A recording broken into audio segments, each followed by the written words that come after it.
Okay. Happy Sabbath, everybody. Today is Sabbath. Happy Sabbath. Today is February 13, 2021. And we are going to continue with the study of the restoration of sanctuary. Remember, we've been studying about the visions of Zechariah. How many visions does Zechariah have? Eight. There's 8 visions. So far, we've gone through 2. So far, right? We're going to go on the third one now, right? So let's see. I'm going to go to the... All right. I'm going to go to this slide here first. All right. Okay, this slide here. It just goes to show about the restoration of the sanctuary.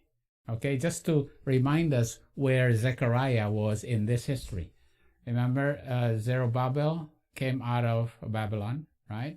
After Babylon was conquered by the Medo-Persians, and then Cyrus becomes king. Remember, and when he becomes king, he ascends in 537.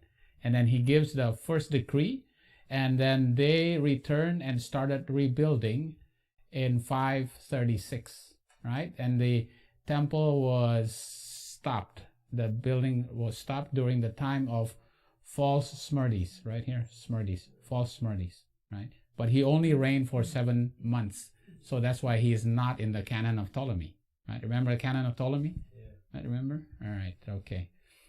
All right, so then they were able to convince the Medo-Persian kings to look back and find the decree of Cyrus. So they continue rebuild. And it was given in 520, the second decree, right? So that they can rebuild. And it was finished eventually in 516, right? Where was Zechariah during all this? When did he get his 8 visions? He got his 8 visions after the second decree. Right, so they already had the decree. They were working to rebuild the temple, but then they became discouraged. So these visions were to encourage them to continue rebuilding, right? Continue rebuilding, right? And the promises of what's going to happen if they continue to rebuild. All right. So the first vision was what? Remember, what's the first vision? It's in Zechariah 1. Is the man on a red horse among the myrtle tree. The myrtle tree, all right? Yeah. Okay, and then what's the second vision? The 4 horns and the 4 carpenters, right? And the 4 horns were the 4 kingdoms that were persecuting them. Okay, and the 4 carpenters are those that actually the agencies that God used to rebuild the temple. So now we will go to the next vision of Zechariah. Okay, I guess I just gotta read this. Right, Zechariah 2 verse 1 to 12. I lifted mine eyes again and looked, and behold, a man with a measuring line in his hand. Then said I, Whither goest thou? And he said unto me, To measure Jerusalem. So in this vision also, remember the point is, in the other 2 visions, Zechariah did not know what was going on. So he had to ask, right? What are you going to do with that measuring line? And the man said, To measure Jerusalem, to see what is the breadth thereof, and what is the length thereof. And behold, the angel that talked with me went forth, and another angel went out to meet him, and said unto him, Run, speak to this young man, saying, Jerusalem shall be inhabited as towns without walls, for the multitude of men and cattle therein. Said he, I'm going to measure Jerusalem, but what? But go tell this man that Jerusalem is going to be built without walls. What does that mean? For I, saith the Lord will be unto her a wall of fire round about.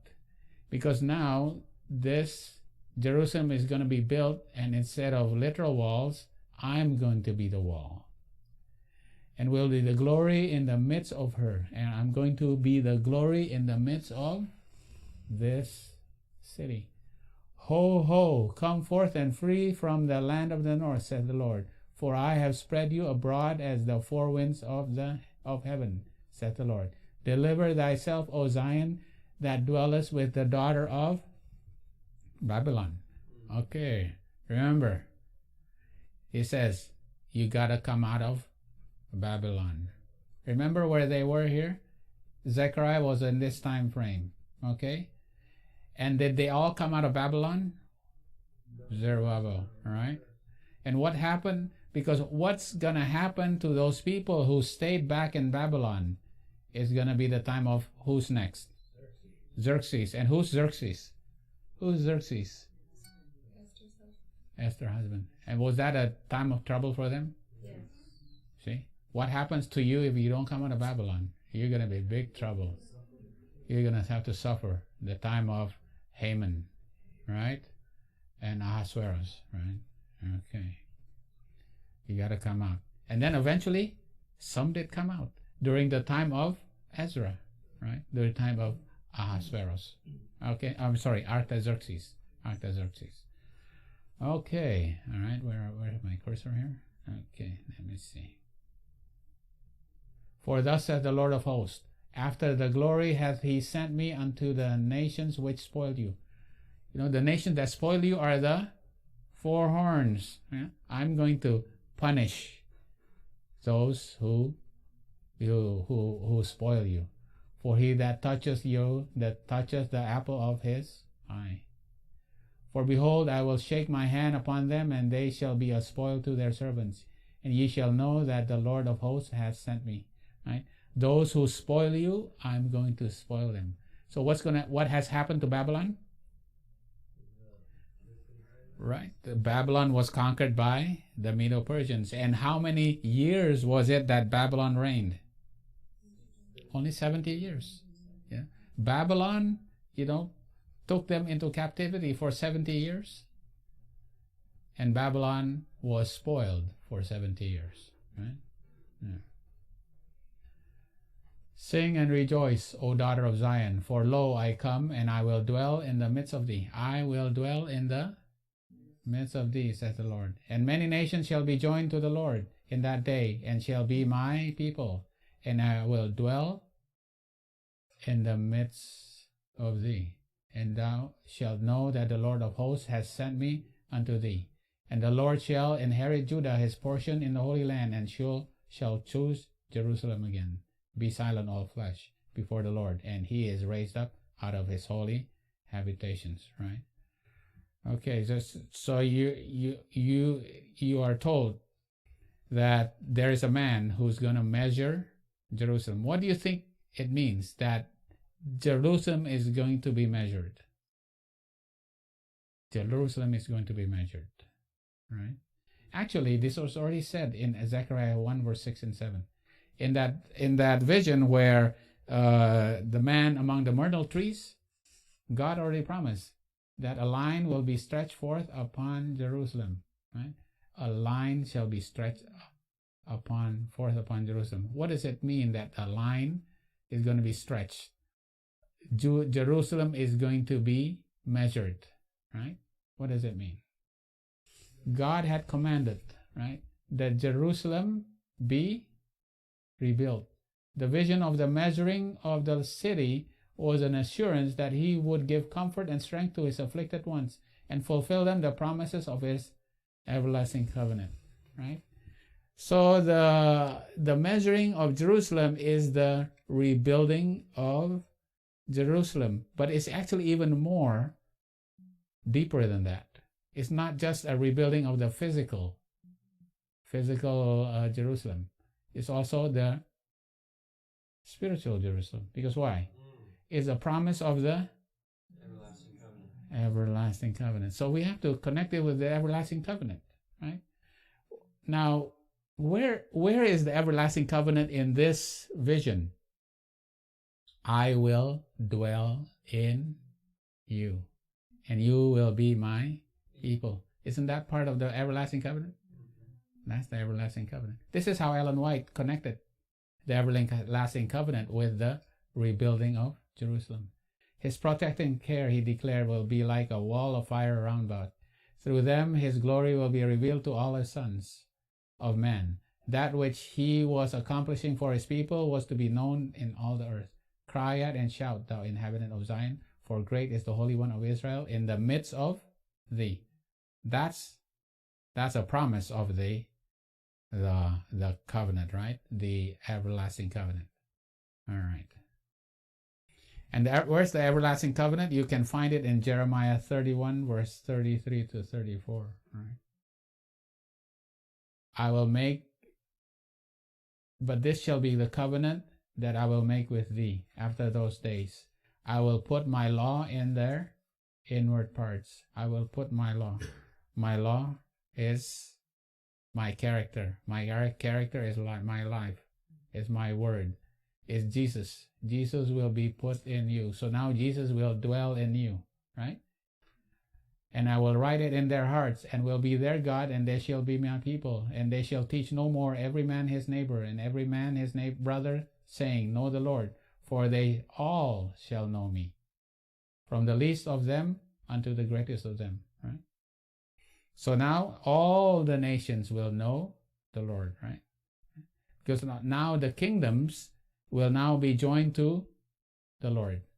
Right? So this is actually the everlasting covenant was being repeated in that vision, right? The vision. And the thing about it is that the everlasting covenant adds this other one here, right? For I will forgive their iniquity, and I will remember their sin no more. When does that happen? Not during the time of the Jews, right? It's only after God's people will be sealed, when God will have a church now, when all the nations will be joined to Judah, right? When the 144,000 will be numbered, right? And it's also the covenant is in Hebrews 8 verse. Wait a minute. Did I just put Hebrews 8 verse 10? Right. For this is the covenant that I will make with the house of Israel after those days, saith the Lord. I will put my laws in their mind and write them in their hearts, and I'll be a God to them. I will be to them a God, and they shall be to me a people. Oh, you know what? I forgot to put verse 11 and 12, right? But essentially, it's the same thing as Jeremiah 31. Hebrews 8 and Jeremiah 31 is talking about the everlasting covenant, right? I will not remember their iniquities. They will no longer have any more iniquities. Why? Now they will have a robe of righteousness, not their robe, but I will give them a robe of righteousness. And that's the fourth vision. That's the Joshua and the angel. And that's part of the everlasting covenant, right? I will not even remember their iniquity, because they will also have the promise that they will not even remember their own iniquity. All right? Oh, there you go. How did I do that? Oh. And they shall not teach every man his neighbor and every man his brother, saying, Know the Lord, for all shall know me, from the least to the greatest.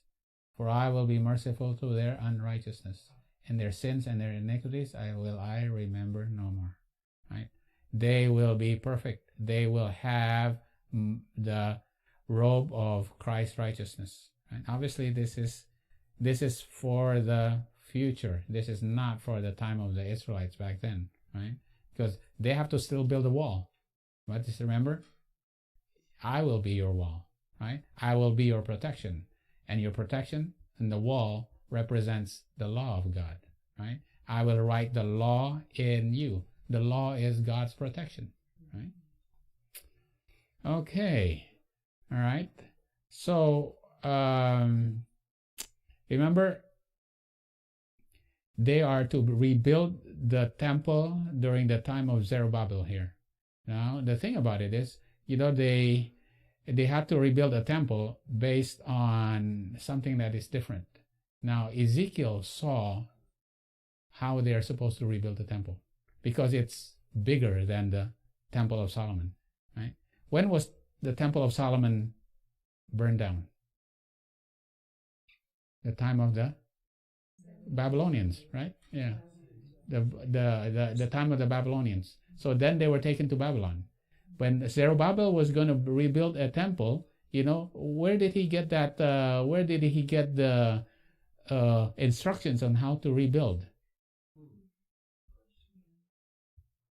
It's actually in the book of Ezekiel, right?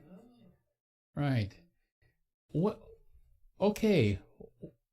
When did Ezekiel live? When was the time of Ezekiel? All right. He was in Babylon, right? So he was seeing the temple being rebuilt in the future.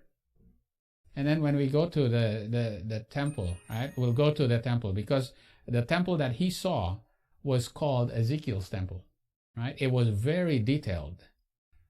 Okay, now this is Solomon's temple, all right? Now Solomon's temple, which is obviously very different than the tabernacle in the wilderness, right? We just said that. I think Daniel read that, right? The tabernacle in the wilderness. Now, obviously it's larger, okay? But there's the laver right here, and it's called the molten sea, and there's small lavers, right? And you can read this in 1 Kings 6 and 1 Kings 7, right? Solomon's temple. They had 5 on this side, small lavers, and 5 on the other side, right? So they had 10 lavers, right? Okay, how many candlesticks was there in Solomon's temple? No. There were 10. Yeah, you can read it. There was 10 golden candlesticks, 5 on the right and 5 on the left, right? It's a lot bigger for one thing. This is a lot bigger, right? This is Solomon's temple. Not the wilderness temple. No, not in the wilderness. There's only one, but in Solomon's temple, there's 5 on the left, 5 on the right in the holy place. This gotta be a symbol, and there's 10. Why is there 10 lavers and 10 candlesticks? I haven't figured that out. Maybe we'll figure that out. There's got to be meaning to that. Right? Yeah. It was too Right? many. It was never supposed to be that many. It shouldn't be that many. This is a lot bigger too, right? And this is called the upper court, and this is called the outer court or the greater court. It's also called here's the court of the priests, and here's the court of Israel, and here's the court of women, right? There's another court out here. It's called the court of women, right? And then there's more entryways, right? Not just the beautiful gate, right, that enters into this court of women. Right. It's called, and there's our entryways here. More entryways. Entry in the north, and entryway into the south. So my understanding, the women weren't allowed in the court with the altar. Right. They were not allowed here. Right. Here is for Israel, for the men, and here for the priests up here, the court for the priests. So the people can actually enter. Remember in A Desire of Ages, you have the story of how the Gentiles, when they go to the temple and they have a big writing on the wall, says the Gentiles cannot pass through this place. Can the Gentiles enter into this court? They actually can. But there's a place where they cannot go past into this court, right? Yeah. Right. Okay, this is where I'm going, because this court is for the regular people and even the Gentiles. All right? Okay. Now, Ezekiel saw this temple, right? Ezekiel was already in Babylon. And remember Ezekiel 8? He was taken into vision, and he went back to this temple. And then what did he see? Yeah, he saw a hole in the wall right there, a hole in the wall, right? Yeah, and the people were having their abominations in there. And then he also saw that there was, so I lifted up mine eyes the way toward the north, and I beheld northward at the gate of the altar. See? Because this is obviously not the wilderness tabernacle. This is Solomon's tabernacle, right? Ezekiel is during, that's right. during the first captivity. Yeah, he went to Babylon during the time, right? So then he went back and saw that they were worshiping in this court right here, right? Right. So the abominations basically was done by who? The priests. The priests themselves, right? All these abominations were done by the priests. It's not done by but also there were the women who were worshiping and were crying for Tammuz, right? They were crying for Tammuz because the women were down here too, right? So they were trotting underfoot even God's temple even during time. Okay. All right. Now we're not going to read all of this, but Ezekiel 40 is essentially what Ezekiel saw, right? Ezekiel 40, right? What did he see? And he brought me hither, and behold, there was a man whose appearance was like the appearance of brass, with a line of flax in his hand, and a measuring reed, and he stood at the gate. And what is he going to do? He is going to measure, right? What did he measure? He measured the house, which is the temple, and all the gates, right?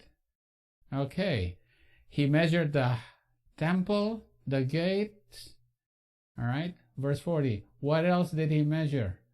The tabernacle, the most holy place, and the altar, right?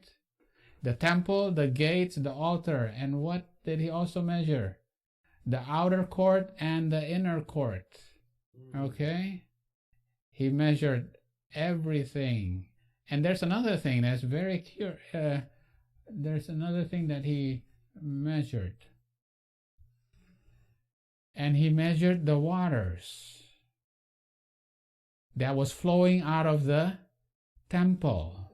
And it went, and when he was measuring the waters, he healed the waters that was going to the sea, and he healed all the waters. What does that mean? Right.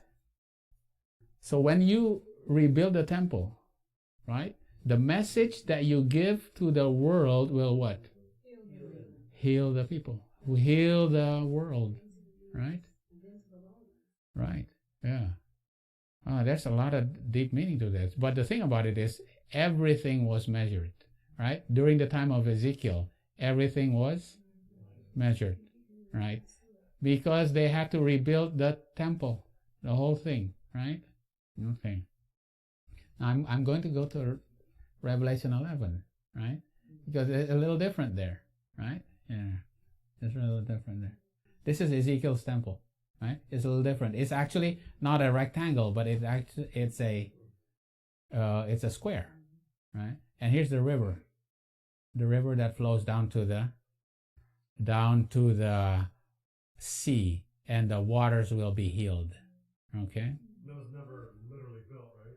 Yeah. Well, this has to be the Zerubbabel's temple, right?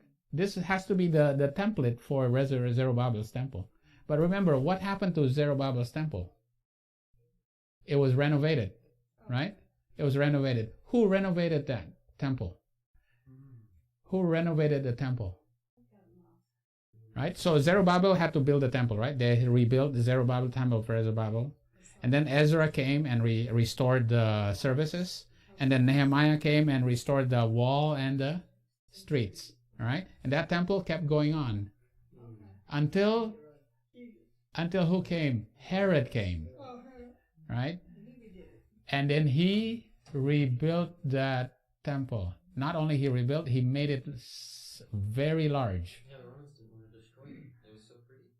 And the thing about it, who funded it? The Rome. Rome funded that temple. So this was they did build it this way originally, Right. and then because a lot of evangelicals use the argument that Ezekiel's temple was never built and it has to be built in order to fulfill prophecy at the end of time. So, but when you see this, this had to be the temple that was the template for Zerubbabel's temple. But the temple that Jesus walked into was not this temple. It was Herod's temple, right? All right. We'll have that, we'll have that. Okay. So I'm going to go here. So was it never built, that display? This one was, it had to be the template for Zerubbabel's temple. And it never got built? But it was temple, yeah. Zerubbabel was the one that rebuilt the temple during, right? So And what happened? Did this one get destroyed? it was renovated. It was renovated, and because that's the third temple, right? The first temple is Solomon. The second temple is Zerubbabel's temple, and the third temple is Herod's temple, right? Herod's temple, and Herod's temple is so much larger, right? This is the size of an American football field, right? This was huge, Oh, that puts it in perspective. right? This was huge, and you see there's the outer court, right?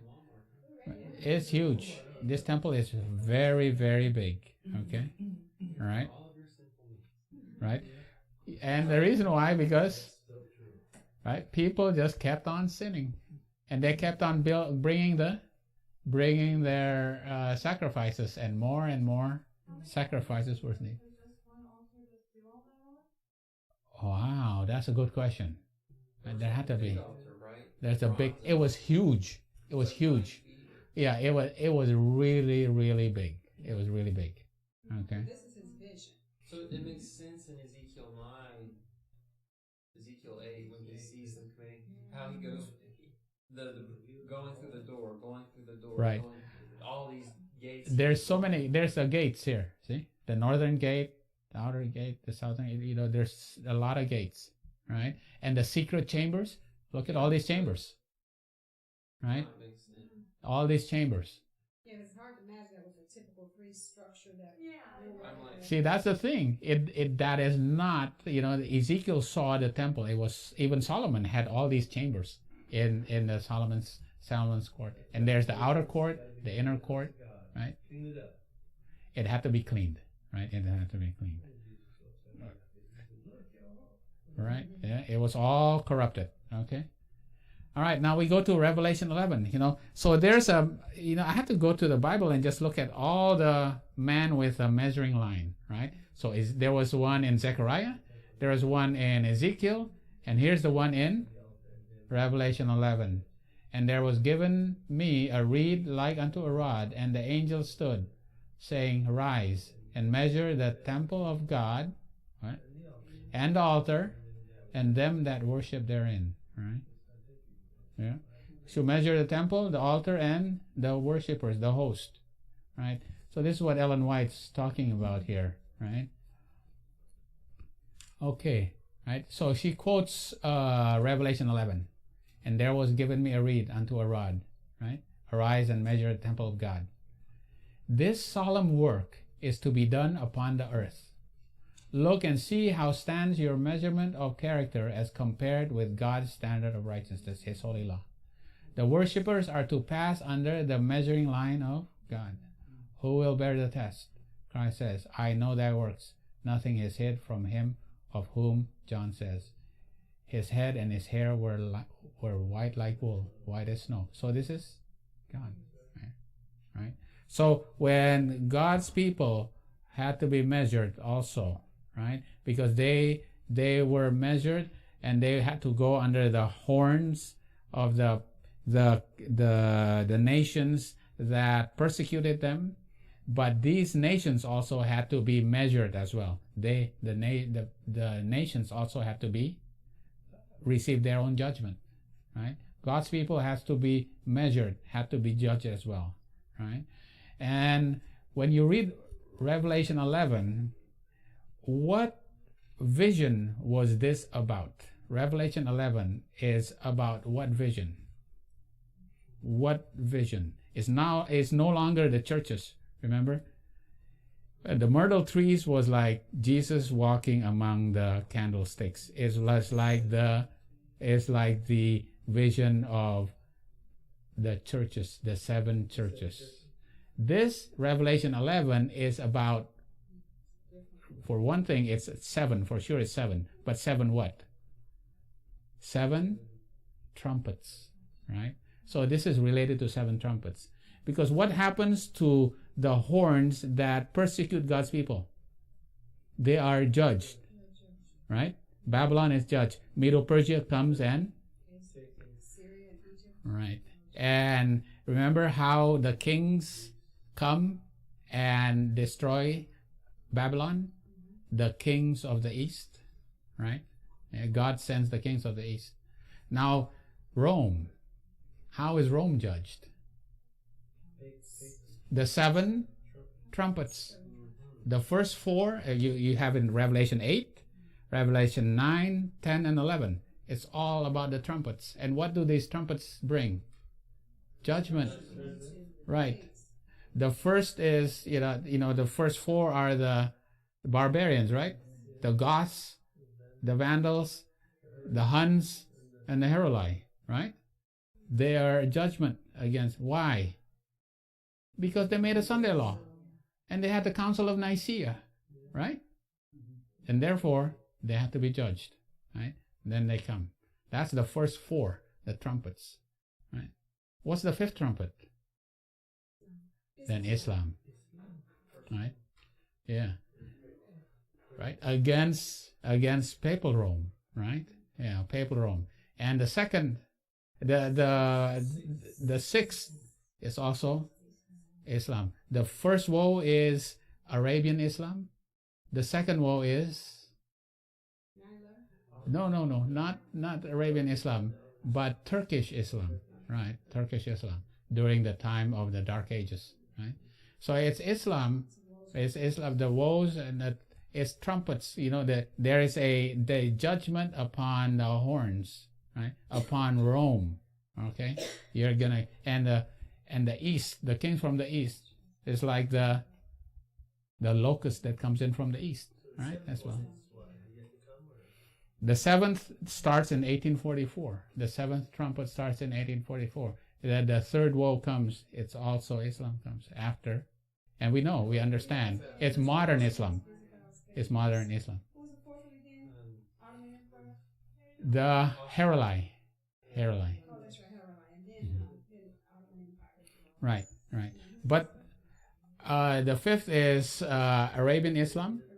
That's the first woe. The second woe is Turkish Islam. And the 3rd woe is modern Islam. Right. The thing about it is, for Islam was considered for them, it's a heretic, right? For the Romans, Islam that they were, Islam was a heretic, right? But for them to actually go fight against Islam, they also had to take out the other heretics. And the other heretics were the 3 Aryan nations that they had to fight against, right? They had to pluck them out too, right? All this is about the 7 trumpets. So you know what, the Zechariah's vision, the first one is related to the 7 churches. This one is related to the 7 trumpets. All right, 7 trumpets. Okay. For with what judgment ye judge, ye shall be judged, and with what measure ye mete, it shall be measured unto you. So being measured is being judged, right? Right. For we dare not make ourselves of number, or compare ourselves with some that commend us themselves, but they measure themselves by themselves, and comparing themselves among themselves are not wise. But we will not boast of things without our measure, but according to the measure of the rule which God has distributed to us, a measure to reach even unto you. You are to be measured, right? So God's people are to be measured. The temple is going to be measured. The altar, even the river is going to be measured, right? Right. And judge. It also means judge, right? And the people, the nations that God uses, right, to take down Israel was also judged, right? The grand judgment is taking place and has been going on for some time. Now the Lord says, measure the temple and the worshippers thereof. Remember, when you are walking the streets about your business, God is measuring you. Yeah? God is measuring you. Mm-hmm. Right. I have been deeply impressed with the importance of studying the book of Daniel in connection with the smaller prophets, especially Malachi. And we need to give careful attention to the lessons taught in the building of the tabernacle and the temple service. So the prophets of God has given a delineation of what will come to pass in the last days of this earth history. And the Jewish economy is full of instruction for us. Wow. We have to study this, right? We have to study the sanctuary, the economy, everything that's happening, because this is a type of what is going to happen for us, all right? This is why we have to study this. Okay, I have a picture here of Herod's temple. This is so much bigger now, right? Look at this football field here. Now, when you go to the Temple Mount, that Temple Mount is huge, actually. Mount Moriah is huge, right? Yeah, it's very big, right? And this is the time of Jesus here, right? Okay, you enter this is from the east here, and you have this big courtyard. This big courtyard is called the Gentiles' courtyard, or the women's courtyard. Yeah, here. Right. Okay, and here's the women's courtyard here. Even here is the women's courtyard. And here, number 4, is the Israelites' courtyard. And there's right? So up here, now it's kind of small now compared to the whole place, right? Remember when Jesus went into the temple for the last time? And then who did he eventually meet? The Greeks, right? And because they also wanted to worship there, right? So they were able to enter. I think they needed all that space for markets because they were selling. This is the thing. When Jesus went in to cleanse the temple, what did he clean? Ellen White said in Desire of Ages, the outer court. This whole courtyard became a marketplace. This whole place became a marketplace. Well, that's a huge market because that's like 5 or 10 football fields. It's huge. We're rich. Money to get in there to sell, and then Right. It was a big economy for them. And this is why they were so mad at Stephen, right? And Jesus. To make this all come to an end. Well, think about now. Let's transpose it to our time now. Keep paying your tithe. They don't preach the truth. People still staying in sin. We don't give up the pleasures of this world. I don't see any different. Mm-hmm. The conference building is huge. The stuff that they do there, it's like, man, history is being repeated. Yeah. It's amazing because you are not preaching that you have to overcome sin. You have to overcome sin, right? they don't like to call it Herod's temple, though, do they? They like to consider it as just Yeah. But the Zerubbabel's temple that Solomon remade. Yeah. Not paying it, respecting the fact that he was a Roman god. They just put in there, right? Herod was. He was actually an Edomite who was picked by the Romans to rebuild it, right? He was an Edomite. He was not even Jewish. No, He wasn't even Jewish. Esau had married different wives, and so. And who picked the high priest? Who picked the high priest to become high priest? Rome did. Well, we bought your church. right? They gave the church, they gave the high priest, they gave everything, right? Right? It's pretty amazing, So right? they paid tribute to Rome for protection. Mm-hmm. Mm-hmm. So that's why the Roman Church always has such beautiful churches. They've been building them for 2,000 years. And they control this, right? Yeah, they know how to build churches for sure. They know how to build. Rolled into them from Assyria all the way down.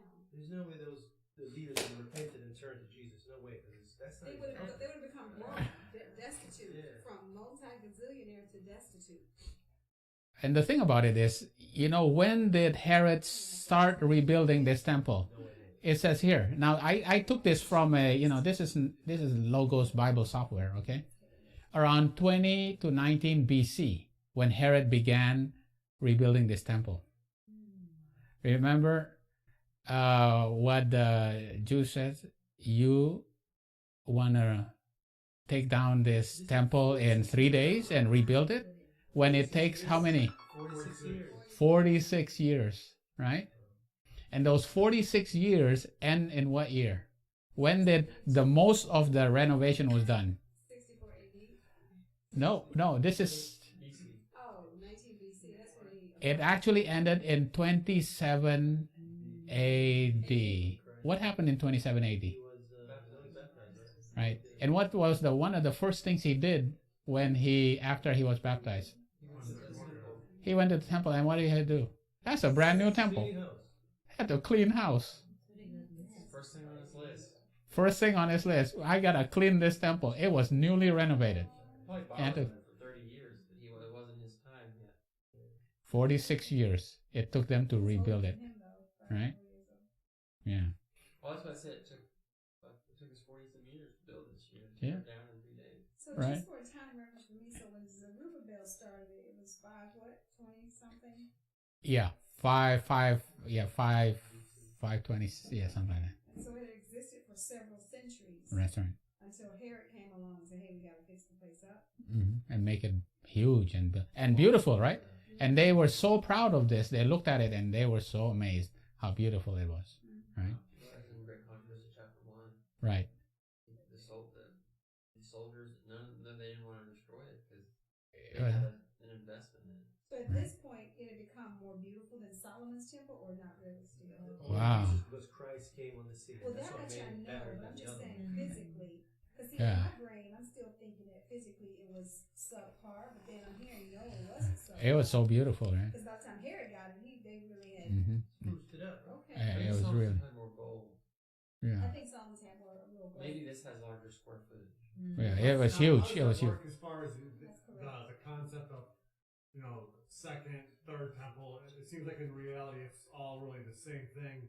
Because I'm thinking of the prophecy about the glory of this temple is going to exceed Solomon's temple, and that prophecy is fulfilled when Christ Yeah. entered into it, which was obviously referring to the temple that was rebuilt when they came out of Babylon.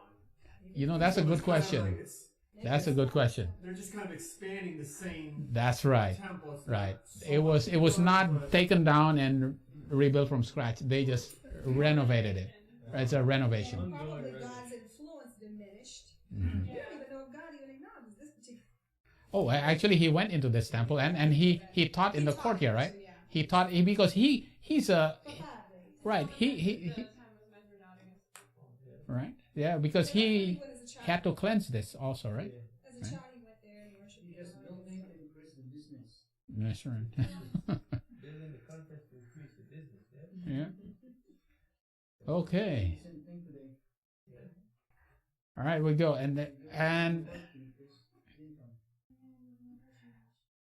measure the temple of God and the altar and them that worship. All right, verse 2.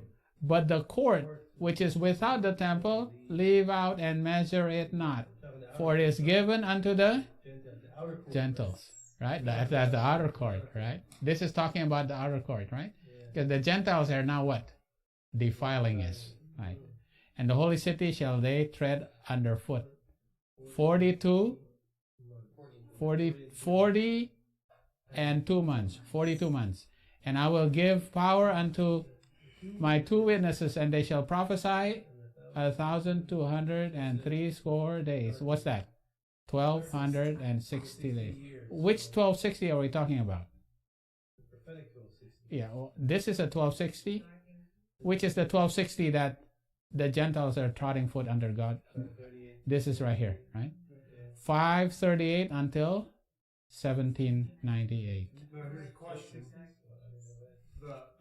That phrase there, to measure the temple of God and the altar and them that worship therein, and that connection to the 1260. On the Day of Atonement, that wouldn't be possible, would it? As far as, Yeah, so that's that true. means that what's going on during the 1260, you cannot be yet in the antitypical That's Day of right. Atonement. You cannot. So it places the prophecy Before. before Hmm. the Day of Atonement. Right. Because we're 1844. Right? Yeah, they're being trodden underfoot. Yeah. Yeah. And it says the worshipers, they're measure the temple of God, the altar, and them that worship therein. And Right. there, on the Day of Atonement, they couldn't go in there, right? Hmm. Because the Gentiles are trotting underfoot, basically, the outer court, right? The outer court. Because they can enter into the outer court, right? But they're trotting underfoot. Right. So who are the Gentiles that are trotting underfoot here? From 538. The papacy, right? The papacy. Because the papacy started, the supremacy of the papacy started in 538 until it received a deadly wound in 1798. All right, so I got the papacy here. Right. So this is amazing how here, the temple was trodden underfoot by who first? No, just remember, first here, way back in 723, Manasseh, because he built the Baal. He worshipped Baal in the 723 until this time is 1260, right? 1260. So this is where the host is being trodden underfoot, because now when the papacy is no longer can trodden underfoot God's people, right? Because it received a deadly wound in 1798. Okay, I have 1773. Right? Ellen White said 25 years before 1798, the papacy received a deadly wound. The papacy no longer persecuted God's people. Why? Because the Jesuits were banned, right? They were banned in Europe in 1773. And then so who basically trodden underfoot the rest of the time from 1773 and 1798 on, right? France. It began because France basically the witnesses, right? The two witnesses, right? But Ellen White said France was actually doing the papacy's work, because the papacy had been persecuting the French, and the most severe persecution was in France. So the people only hated the church even more, right? So what the French did to God's law is because they hated the papacy so much that they even hated the Bible, right? But actually, the work of France was actually continuing the work of the papacy. It's all Romans. Right, that's right. The Romans were pagan. Right. So essentially, Theistic Roman or Catholic Roman. you're continually trotting underfoot God, the host, right? Right. So here we see Ezekiel, right? Ezekiel saw the measuring line right there, right? But here the temple was being restored, the whole temple. And then John, see in Revelation 11, John was standing in this time period right here. He was standing in the time period of pagan Rome, right? The pagan Rome. There was no papal Rome, right? At that time, right? And he was seeing, going forward, that the courtyard is going to be trodden underfoot by the Gentiles. It was the papacy, right? It was the papacy that trodden underfoot. Okay, let's see. The periods here mentioned, 40 and 2 months, and 1,260 days are the same, right? 42 months is the same thing as 1,260 days. are the same, alike representing the time in which the Church of Christ was to suffer oppression from Rome. The 1260 years of papal supremacy began in 538 and would therefore terminate in 1798. Okay, all right. This is what I have to do to kind of illustrate this time period, okay? Because this time period is actually Satan's time period where he is impersonating the pattern of Christ. All right? Okay, this is what we mean, right? What happened how was the papacy able to trodden underfoot God's people for all that time? It had no army. It's got to get armies from where? The kings of Europe, right? And the kings of Europe was King Arthur and Clovis. King Arthur from England and Clovis from France, right? So they become Catholics, right? And starting in 508. And starting on 508 because the papacy has a problem with what? The Arians, right? So they had to pluck out those three Arians, right? The three Arian kings, right? The three Arian kingdoms. And how long did it take for them to do that? 30 years. 30 years until 538. So in 538 now, the Arians are removed. Not that they are removed, okay? And 538, now the papacy can have another Sunday law. They made at the Council of Orleans, right? Council of Orleans, okay, Sunday law, right? That's 30 years. Then they started persecuting. Their supremacy. They have supreme power to persecute God's people until 1798, and that's 1260 days, 1260 years until 1798. The papacy received a deadly wound, and the total of 30 and 1260 is 1290, right? 1290, right? What's the significance of this 1290? 1290 is when the pagan Rome is taken away, right? This is when the daily sacrifice is taken away. Daily is no longer persecuting God's people. Now, pagan Rome is now setting up its power so that now it can start persecuting God's people without competition. This papal Rome here, right? So this is when the daily was taken away, right? And this is when the papacy can now persecute daily, right? And this is the 1290, right? So this 1290 is also very significant because when does the 1290 end? 1798. When the 1260 ends? 1798, all right? Okay, and that is 3.5 years or 42 months, right? Right. So 30 and 3.5 is a pattern for Christ, right? That's a pattern of Christ also, right? Because did he continue to receive? Did he continue to die? No, he was resurrected, right? He was resurrected, and he received his. What did he receive at the Lateran Treaty? No, his seat, right? Right. When did he receive his power to go and fight? When did he receive his army?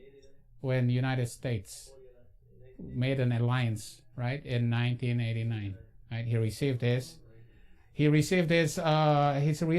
seat, he received his power, and then one day he will receive his dominion, right? Right? That's the Sunday law. Okay. So Jesus, how long did it take for Jesus to set up and start his ministry? 30 years, and then he was baptized, and then he started his ministry for 3.5 years, right? And then what happened to him? He received his deadly wound, right? But then he was raised, and then he will receive his dominion and his seat and his power, right? Okay, so 508 and 538, right? And 1798. Daniel 12, verse 10 to 12. Many shall be purified and made white and tried. But the wicked shall do wickedly, and none of the wicked shall understand. But the wise will understand. What does the wise understand? From the time that the daily sacrifice is actually an added word. I should have put that right. The daily shall be taken away. When is the daily taken away? 508. Right? And the abomination that maketh desolate set up. Who's the abomination that maketh desolate set up? 508. 538. Right? There shall be 1,290 days. Where's the 1290? From 508 until 1798. Right? Blessed is he that waiteth and cometh to the 1,335 days. To the 1335 days. Okay, we just introduced another prophecy. All right. Now, these time prophecies, 1290, 1260, and another one, that's what? From 723. The 7 times. These 3 time prophecies end in 1798. What's the significance of 1798? It's the time of the end. Ellen White said, the preaching of God's return to earth cannot happen on this side of the time of the end. It has to happen after 1798. So the first angel's message cannot be given before 1798. These 3 time prophecies have to all be fulfilled first before the first angel's message is given. Okay, I just set you up for the 1335. What's the 1335 then? For the second angel's message. All right, we'll do that next. Okay, we will do that next week. 1335 is another big one, and we'll do that next week. All right. So, all right. Okay. All right. And it can just continue. And I will give power unto my 2 witnesses, and they shall prophesy 1,200 in clothed in sackcloth. The 2 witnesses is what? The Old and the New Testament. Who trodden underfoot the Bible? France did, right? Yeah. And how did and during this 1260 years, who was prophesying in sackcloth? The Bible. And where was that literally fulfilled? Literally. The Waldenses, right? Where did they hide their Bibles? In their garments. In sackcloth. Right? In sackcloth. All right? Okay. Wow. Okay, there's another. One more line. One more measuring. And he that talked with me, had a golden reed to measure the city, and the gates thereof, and the wall thereof. This is Revelation 21. Which city is being measured here? Jerusalem. And the city lies 4 square, and the length is as large as its breadth. This is the Wait a minute. How could New Jerusalem be judged? New Jerusalem is being measured, right? Measured for what? This verse comes to mind to me for, let not your heart be troubled. Believe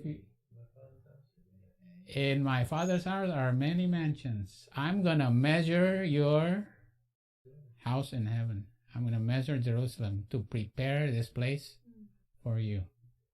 I would have told you, I go to prepare a place for you. I'm going to measure Jerusalem for you. And if I go and prepare a place for you, I will come again and receive you unto myself, that where I am, there ye may be also. He uses a golden reed to measure this, Mm-hmm. but it was a measuring line. Yeah, right. Because the reed that was used also was like, it was a very long reed, and it says for Ezekiel's temple, it was one reed was how many cubits, and they says, okay, this is one reed, this is 5 reeds, this is, so it's a multiple of cubits, but they use a reed to measure, right? But measuring is a preparation of God's temple, the rebuilding of God's temple, right? But God's temple cannot be rebuilt. The sanctuary cannot be made right until the Gentiles, right, no longer trodden underfoot the courtyard, right? In 1798, the Gentiles, right, no longer trodden underfoot because the papacy received that they won't, right? That way, the host is no longer trodden underfoot. But then when was the sanctuary stopped being trodden underfoot? At the end of the 2300 evenings and mornings, right? Evenings and mornings. All right. All that is a more sure word of prophecy.